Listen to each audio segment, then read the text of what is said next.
Assalamualaikum warahmatullahi wabarakatuh. Kami dari kelompok 3 akan mempresentasikan tentang perkembangan dan klasifikasi akuntansi internasional. Kelompok 3 terdiri dari saya sendiri, Ruli Anggreni, ada Intan Sulaikha, kemudian ada Selawati Ariningsih, dan juga ada Sri Wahyuni. Berikut penjelasan dari kelompok kami. Nah, klasifikasi akuntansi internasional dapat dilakukan dalam dua kategori. Yang pertama dengan pertimbangan dan juga secara empiris. Nah, klasifikasi dengan pertimbangan bergantung pada pengetahuan, intuisi, dan juga pengalaman. Sedangkan klasifikasi secara empiris menggunakan metode statistik untuk mengumpulkan basis data prinsip dan praktek akuntansi seluruh dunia. Selanjutnya ada 4 pendekatan terhadap perkembangan akuntansi. Klasifikasi awal yang dilakukan adalah yang diusulkan oleh Mueller pada pertengahan tahun 1960-an. Nah, ia mengidentifikasikan 4 pendekatan terhadap perkembangan akuntansi di negara-negara barat dengan sistem ekonomi berorientasi pada pasar. Nah, yang pertama, berdasarkan pendekatan makroekonomi. Praktek akuntansi didapatkan dari dan dirancang untuk meningkatkan tujuan makroekonomi nasional. Tujuan perusahaan umumnya mengikuti dan bukan memimpin kebijakan nasional, karena perusahaan bisnis mengkoordinasikan kegiatan mereka dengan kebijakan nasional. Yang kedua, ada berdasarkan pendekatan mikroekonomi. Akuntansi berkembang dari prinsip-prinsip mikroekonomi. Fokusnya terletak pada perusahaan secara individu yang memiliki tujuan untuk bertahan hidup. Nah, untuk mencapai tujuan ini, perusahaan harus mempertahankan modal fisik yang dimiliki. Juga sama pentingnya bahwa perusahaan memisahkan secara jelas modal dari laba untuk mengevaluasi dan mengendalikan aktivitas usaha. Yang ketiga, berdasarkan pendapatan disiplin independen. Nah, akuntansi berasal dari praktek bisnis dan berkembang secara ad hoc dengan dasar perlahan-lahan dari pertimbangan, coba-coba, dan kesalahan. Akuntansi dianggap sebagai fungsi jasa yang konsep dan prinsipnya diambil dari proses bisnis yang dijalankan dan bukan dari cabang keilmuan seperti ekonomi. Nah, bisnis menghadapi kerumitan dunia nyata dan ketidakpastian yang senantiasa terjadi melalui pengalaman, praktek, dan juga intuisi. Nah, akuntansi berkembang dengan cara yang sama. Nah, yang keempat yaitu berdasarkan pendekatan yang seragam. Akuntansi distandarisasi dan digunakan sebagai alat untuk kendali administratif oleh pemerintah pusat. Nah, keseragaman dalam pengukuran, pengungkapan, dan penyajian akan memudahkan informasi akuntansi dalam mengendalikan seluruh jenis bisnis.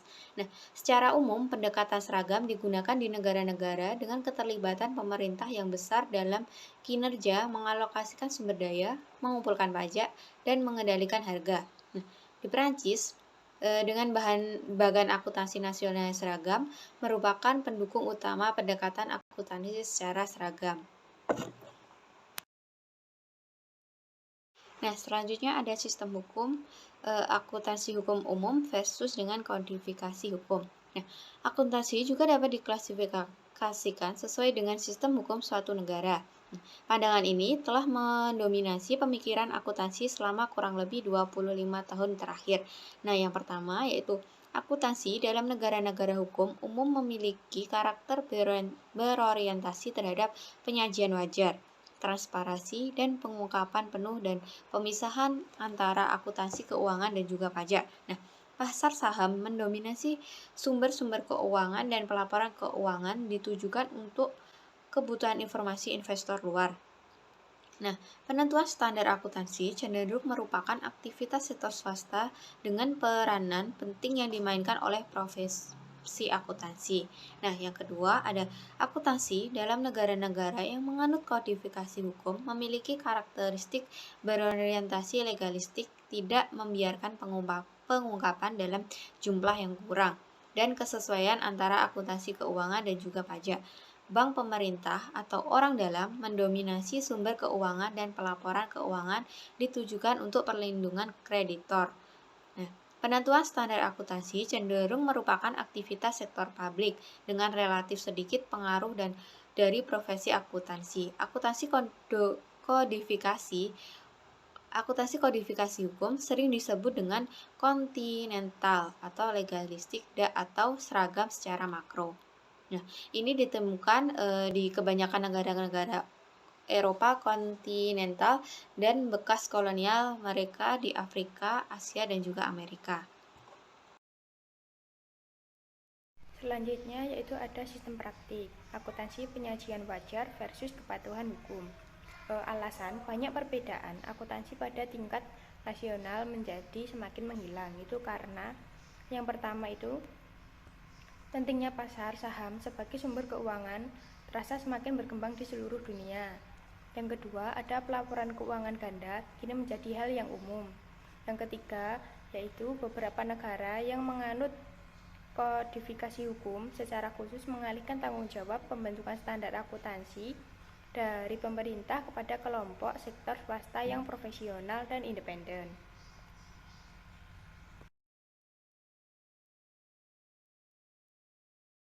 Selanjutnya yaitu pembedaan antara penyajian wajar dan kesesuaian hukum menimbulkan pengaruh yang besar terhadap banyak permasalahan akuntansi. Seperti yang pertama itu ada depresiasi, di mana beban ditentukan berdasarkan penurunan kegunaan suatu aset selama masa manfaat ekonomi atau penyajian wajar atau jumlah yang ditentukan untuk tujuan pajak. Yang kedua, ada sewa guna usaha yang memiliki substansi pembelian aset tetap atau properti diperlakukan seperti sewa operasi yang biasa. Yang ketiga itu pensiun dengan biaya yang diakui pada saat dihasilkan oleh karyawan atau dibebankan menurut dasar dibayar pada saat Anda berhenti bekerja.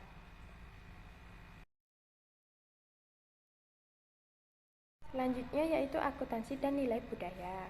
Klasifikasi yang bertujuan agar dicapai pemahaman yang lebih baik mengenai yang pertama yaitu sejauh mana kesamaan dan perbedaan antar akuntansi. Yang kedua, pola perkembangan sistem akuntansi nasional, individual, serta potensi perubahannya. Yang ketiga, ada faktor-faktor yang menyebabkan mengapa beberapa sistem memiliki pengaruh yang dominan sementara yang lain tidak.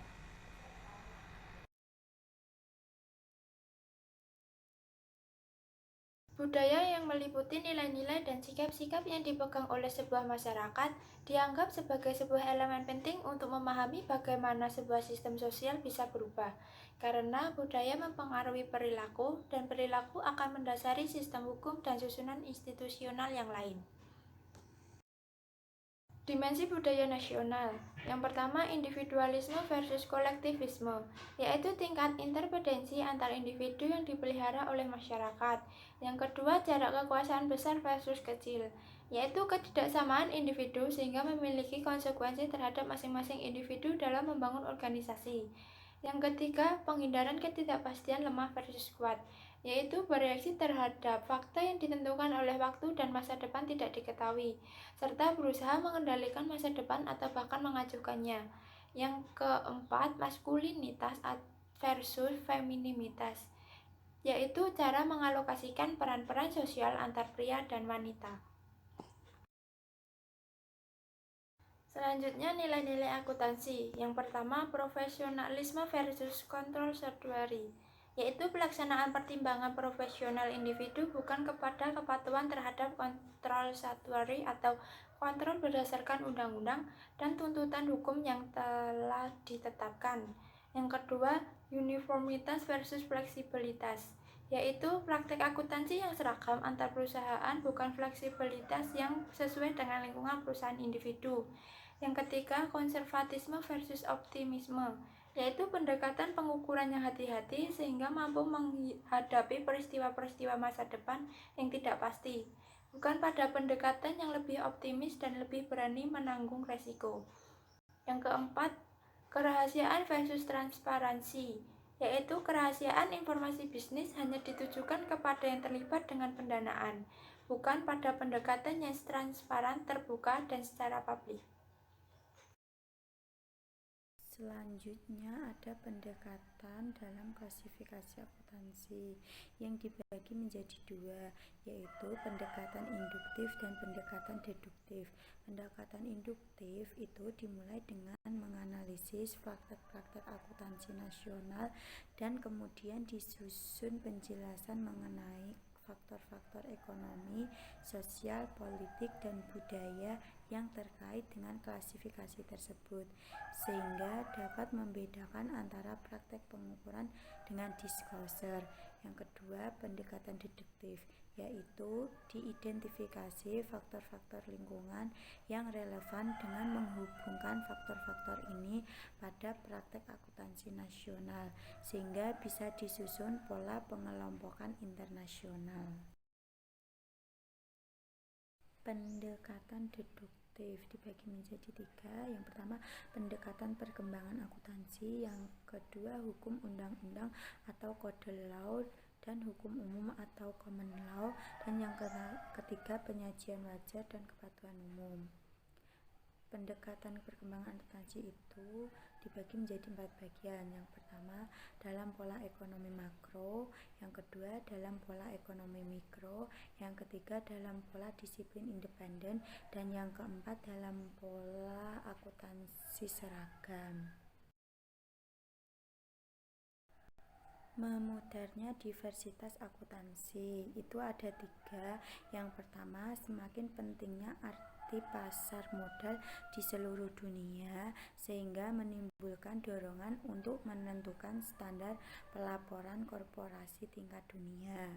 Yang kedua, semakin banyak dilaksanakannya penyusunan 2 laporan keuangan, yakni 1 laporan keuangan domestik dan yang lainnya untuk kebutuhan investor internasional, yang tentunya disusun berdasarkan prinsip-prinsip akuntansi. Dan yang ketiga itu ada sejumlah negara hukum undang-undang, terutama Jerman dan Jepang, mulai menggeser tanggung jawab dalam penentuan standar akuntansi dari pemerintahan kepada kelompok-kelompok sektor swasta. Demikian presentasi dari kelompok kami. Apabila ada salah kata kami mohon maaf. Wassalamualaikum warahmatullahi wabarakatuh.